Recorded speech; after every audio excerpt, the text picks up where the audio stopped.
Más de 100 aeronaves. Cientos de vidas humanas borradas del registro de radar.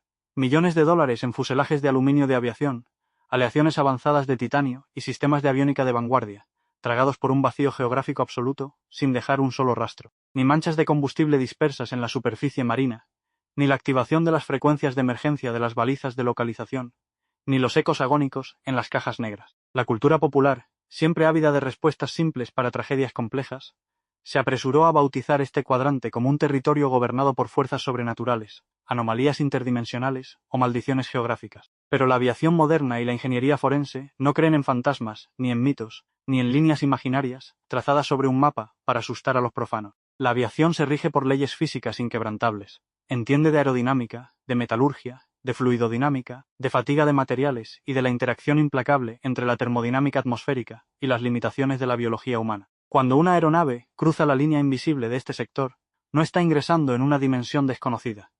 Está adentrándose en la tormenta perfecta de la física de la atmósfera y la degradación progresiva de los sistemas de navegación. Para comprender cómo 100 aviones pudieron desvanecerse en estas coordenadas, debemos abandonar las leyendas de tablero de dibujo y aplicar el modelo del queso suizo de James Reason. Ese principio de la seguridad aérea que estipula que un accidente jamás ocurre por una sola causa, sino cuando los agujeros de múltiples factores de riesgo, fallos mecánicos, condiciones meteorológicas extremas, errores de diseño y limitaciones cognitivas, se alinean de manera milimétrica para crear una trayectoria de catástrofe irreversible. Hoy vamos a diseccionar la zona más letal del espacio aéreo histórico, desmontando el mito pieza a pieza mediante la fría, rigurosa e implacable luz de la investigación de accidentes aeronáuticos. El primer asesino silencioso que opera en este cuadrante no tiene un origen magnético ni esotérico. Su naturaleza es puramente termodinámica. Esta vasta extensión oceánica está dividida por una de las arterias más masivas del planeta, la corriente del Golfo. Este río submarino transporta agua extraordinariamente cálida desde el Golfo de México hacia el Atlántico Norte, fluyendo a velocidades que superan los 9 km por hora y chocando de forma directa con las masas de agua y aire mucho más frías del norte profundo. Esta frontera térmica convierte la atmósfera superior en una auténtica olla a presión hidrodinámica.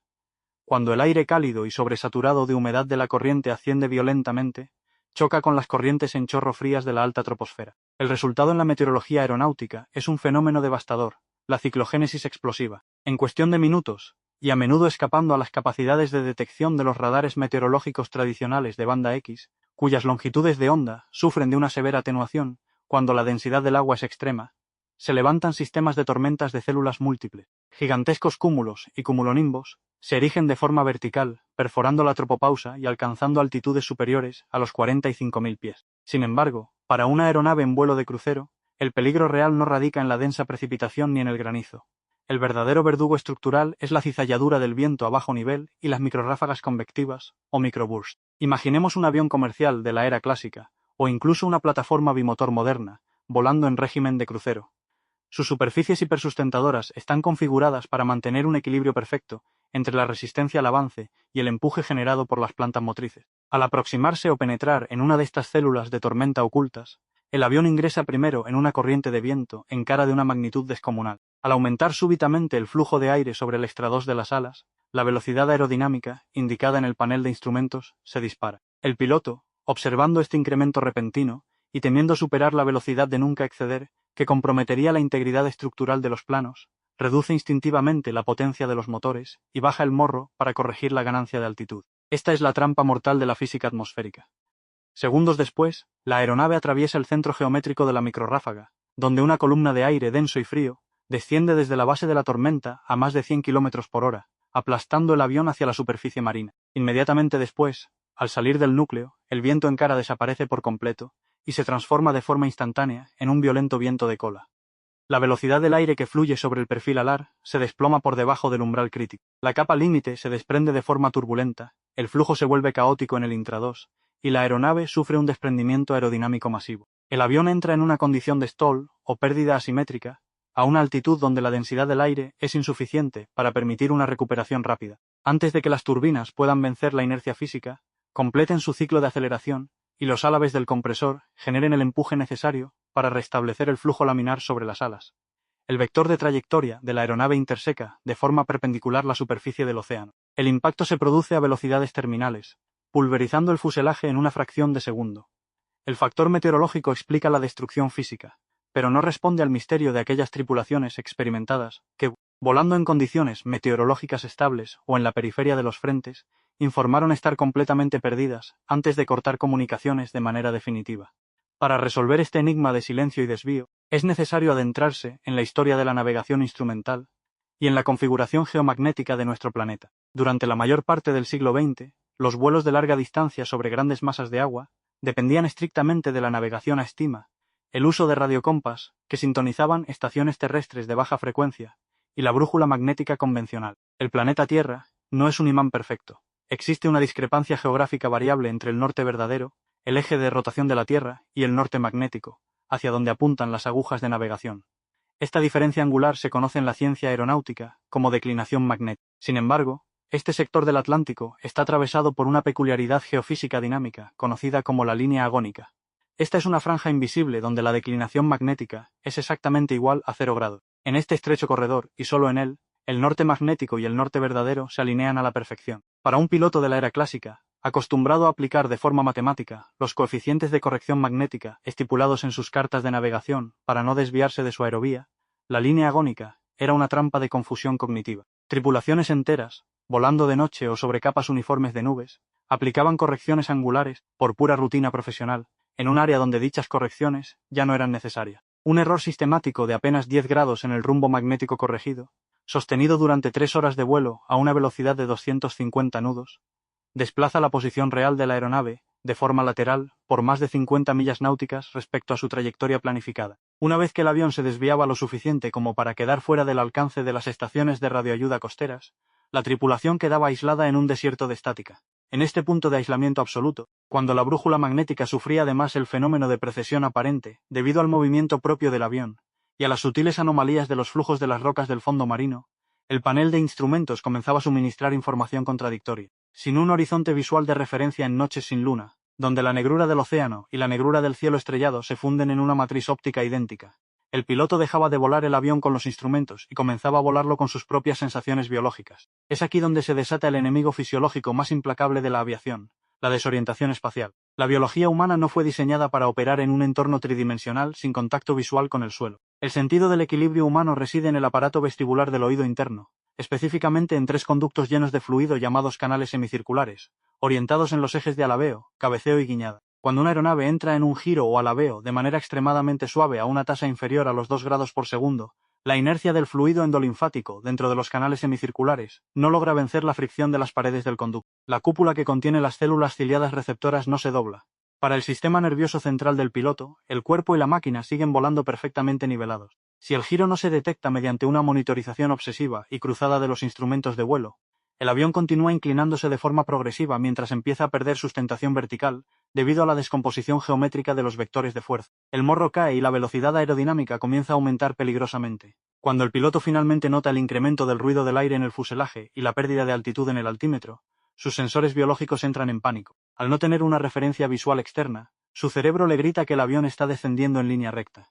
En un acto de pura supervivencia neurológica, el piloto tira con violencia de la columna de mando hacia atrás para elevar el morro y aplica potencia máxima. Sin embargo, dado que el avión se encuentra en realidad en un alabeo pronunciado, la fuerza de sustentación de las alas no empuja hacia arriba respecto a la tierra, sino hacia el centro del giro. Esta maniobra errónea no hace sino cerrar el radio de la curva y acelerar el descenso, configurando la clásica y letal espiral del cementerio o graveyard spiral. A medida que el giro se estrecha de forma exponencial, las fuerzas gravitacionales estructurales aumentan de forma drástica, superando los límites de carga de diseño del fuselaje que para aeronaves convencionales oscila entre +2 y 5 G y -1.0 G. Antes de que la tripulación sea consciente de su orientación real en el espacio, la fatiga estructural mecánica arranca los planos principales o desvía la sección de cola. Los restos desintegrados caen de manera caótica sobre el mar, sembrando el lecho oceánico de escombros anónimos. No obstante, el registro histórico detalla casos aún más perturbadores. Vuelos que operaban bajo planes de navegación estrictos, en condiciones de visibilidad perfecta y altitudes de crucero elevadas, que cruzaron el límite del radar en completo silencio de radio, manteniendo su rumbo y velocidad de manera imperturbable, hasta desaparecer de forma definitiva de las pantallas de exploración de los controladores costeros. Son los denominados vuelos fantasma. Para desvelar la ingeniería detrás de estas desapariciones, debemos ascender a la alta atmósfera y analizar los sistemas neumáticos de soporte vital, cuya falla puede transformar una cabina de mando de última generación en una cámara hiperbárica mortal en cuestión de minutos. Para que los seres humanos mantengan sus capacidades homeostáticas y cognitivas por encima de los 10.000 pies de altitud, Las aeronaves modernas deben presurizar de manera artificial su cabina, recreando una altitud barométrica equivalente, que idealmente no supere los 8.000 pies. Este proceso técnico depende del sistema neumático del avión. El aire exterior, a temperaturas que rozan los 55 grados bajo cero y presiones extremadamente bajas, es succionado por las etapas de alta presión del compresor de los motores turborreactores o turbofán. Este aire, denominado aire de purga o bleed air, sale del motor a temperaturas térmicas extremas, y es conducido a través de colectores hacia los paquetes de ciclo de aire o packs de acondicionamiento, donde se enfría, se filtra y se introduce a presión regulada en la cabina de pasajeros y de mando. La presión interna de este volumen se gestiona de forma milimétrica mediante las válvulas de escape de flujo o outflow valve, con puertas motorizadas situadas generalmente en la sección de popa del fuselaje, que se abren y cierran de manera constante, para permitir la salida del aire viejo y regular la diferencia de presión interna respecto al vacío exterior. Este equilibrio es vital, pero también es sumamente frágil. ¿Qué ocurre si un fallo mecánico menor, como la cristalización por congelación de un actuador eléctrico, bloquea las válvulas de escape en una posición ligeramente abierta? O peor aún, ¿qué sucede si una fatiga térmica imperceptible en los sellos elastómeros de la compuerta de carga principal genera una tasa de fuga menor que la capacidad de inyección de los motores, pero que satura el sistema de control automatizado? Lo que se desencadena en ese instante es una descompresión lenta o insidiosa. A diferencia de una descompresión explosiva donde el fallo masivo de una ventanilla o mamparo provoca una caída barométrica instantánea, la aparición de niebla por condensación adiabática, un ruido ensordecedor y la violenta expulsión de objetos al exterior, la descompresión lenta es un enemigo invisible. No produce ruidos, no altera la temperatura de forma inmediata y no genera señales físicas evidentes para los sentidos humanos. A medida que el avión continúa su ruta de crucero, la altitud de la cabina comienza a ascender de forma silenciosa de los 8.000 a los 12.000, 15.000 y 20.000 pies. La presión parcial de oxígeno en los alvéolos pulmonares de la tripulación disminuye de forma proporcional. El cerebro humano comienza a sufrir los efectos de la hipoxia hipovárica. La característica más peligrosa de la hipoxia es su naturaleza anestésica y falsamente placentera. No produce dolor, ni sensación de ahogo, porque los quimiorreceptores del cuerpo humano solo detectan el exceso de dióxido de carbono en la sangre, no la ausencia de oxígeno. Los pilotos experimentan una sutil euforia, una falsa sensación de bienestar y seguridad absoluta, mientras sus funciones cognitivas superiores se desmoronan a gran velocidad. Cuando la altitud de cabina cruza el umbral de los 14.000 pies, los sistemas automatizados activan las alarmas maestras visuales y sonoras, y despliegan las máscaras de oxígeno en la cabina de pasajeros. Sin embargo, para los pilotos en la cabina de mando, sumidos ya en un estado de confusión mental severo y con un tiempo de conciencia útil que a 35.000 pies disminuye a menos de 60 segundos, las alarmas dejan de tener significado técnico. Miran los indicadores parpadear en el panel principal, pero sus cerebros hipóxicos son incapaces de procesar la secuencia lógica de emergencia. Colocarse la máscara de oxígeno de colocación rápida en menos de 5 segundos, desconectar el piloto automático e iniciar un descenso de emergencia hacia los 10.000 pies. En pocos minutos, los pilotos pierden el conocimiento de manera irreversible, cayendo en un coma hipóxico seguido de muerte cerebral. El avión, sin embargo, no cae de inmediato. Convertido en un sepulcro de aluminio perfectamente equilibrado, la aeronave continúa volando de forma autónoma bajo el control del sistema de gestión de vuelo y el piloto automático. Mantiene el rumbo magnético asignado, o sigue los puntos de paso programados en su ruta, adentrándose más y más en el océano abierto, cruzando fronteras de radar e ignorando las llamadas de radio de los centros de control de tráfico aéreo. Este vuelo fantasma prosigue durante horas hasta que las bombas de combustible de los tanques alares comienzan a succionar aire.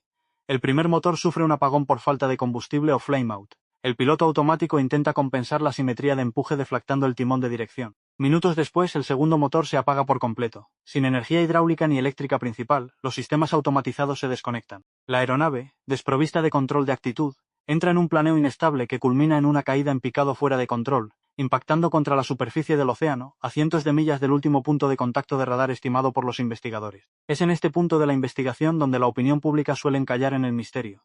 Si se acepta que las tormentas, la desorientación espacial o la hipoxia derribaron estas aeronaves, ¿por qué los operativos de búsqueda internacionales, que desplegaron buques de guerra, portaaviones y patrulla aérea, fueron incapaces de localizar restos significativos en la gran mayoría de los casos históricos? La respuesta no se esconde en el espacio aéreo, sino en la geografía del fondo marino que subyace a estas rutas comerciales. El lecho oceánico de esta región alberga una de las anomalías topográficas más profundas y escarpadas del planeta, la fosa de Puerto Rico. Mientras que la profundidad media del océano Atlántico oscila entre los 3.000 y los 4.000 metros, este gigantesco cañón tectónico se hunde verticalmente hasta alcanzar profundidades que superan los 8.800 metros. Su orografía submarina presenta desfiladeros verticales, llanuras abisales cubiertas de sedimentos de lodo ultrafino y cordilleras escarpadas, que empequeñecen a cualquier cadena montañosa de la superficie terrestre. Cuando una estructura compuesta de aluminio o materiales compuestos colisiona contra la superficie del agua a la velocidad de impacto típica de una pérdida de control, que suele superar los 300 nudos, el agua actúa con la dureza mecánica del hormigón armado. El fuselaje no se conserva intacto, se fragmenta de manera instantánea en decenas de miles de piezas de diversos tamaños. En este escenario, la corriente del Golfo vuelve a intervenir con su inmenso poder físico. Al funcionar como una gigantesca cinta transportadora hidrodinámica, las corrientes superficiales barren los escombros flotantes más ligeros, como los paneles de aislamiento térmico de fibra de vidrio, los componentes plásticos de los interiores de la cabina y los elementos de flotación de los asientos, dispersándolos a lo largo de un vector de cientos de millas náuticas en menos de 48 horas.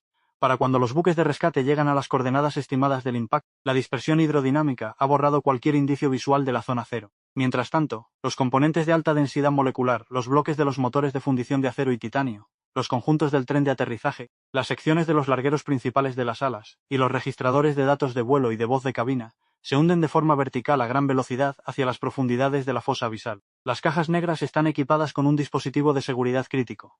La baliza de localización submarina, un cilindro acústico que se activa de forma automática al entrar en contacto con el agua mediante un interruptor de inmersión líquida. Esta baliza emite un pulso ultrasónico constante a una frecuencia estándar de 37.5 kHz, diseñado para ser captado por los hidrófonos de los barcos de búsqueda. Sin embargo, la física acústica submarina impone límites tecnológicos infranqueables. Las balizas clásicas fueron diseñadas con baterías de litio, que garantizan una vida útil de emisión de únicamente 30 días.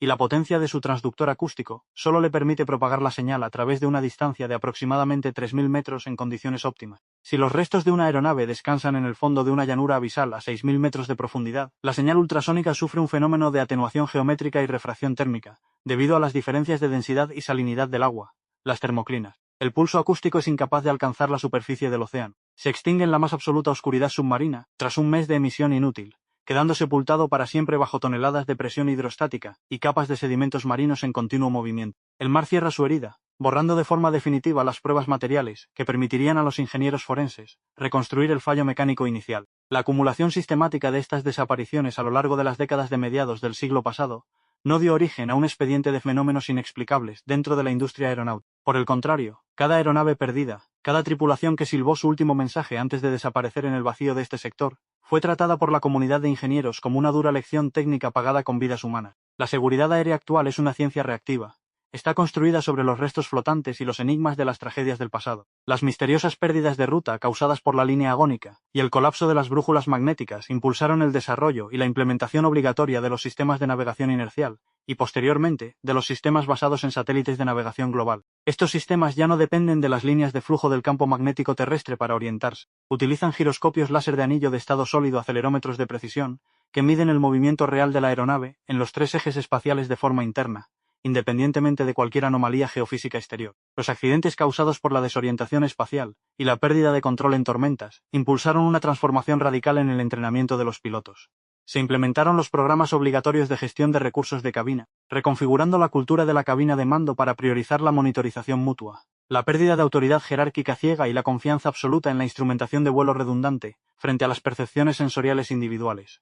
Asimismo, la introducción de los radares meteorológicos de barrido Doppler a bordo, capaces de detectar el cambio de frecuencia en las gotas de agua provocado por el movimiento del viento, permite hoy a las tripulaciones visualizar las microrráfagas y las cizalladuras de forma predictiva en sus pantallas de navegación decenas de millas antes de encontrarse con ellas, trazando rutas de desvío seguras alrededor de los núcleos convectivos. Incluso el enigma de los vuelos fantasma por descompresión lenta dio origen a sistemas automatizados de seguridad activa. Las aeronaves modernas cuentan con sistemas de alerta de altitud de cabina redundantes, que inyectan de forma automática advertencias audibles inequívocas. En los modelos de última generación, si la altitud de cabina supera los umbrales de seguridad y los pilotos no responden a los comandos debido a una incapacidad por hipoxia, el ordenador de vuelo activa el modo de descenso de emergencia automático, tomando el control de las superficies de vuelo y los aceleradores, para guiar el avión de manera autónoma hacia una altitud segura de 10.000 pies.